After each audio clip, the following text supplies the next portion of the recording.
সাদা চুল, কপালে ভাঁজ আর শরীরে বার্ধক্যের ছাপ। তবুও তার দু হাতে জড়িয়ে আছে মাটি আর ফসলের ঘ্রাণ।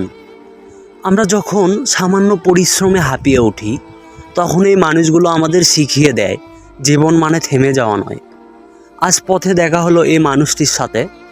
নিজের জমি থেকে মরিচ তুলে ফিরছিলেন তিনি, মুখে এক চিলতি হাসি, যেন সারাদিনের ক্লান্তি সেই হাসির আড়ালে ঢাকা পড়ে গেছে।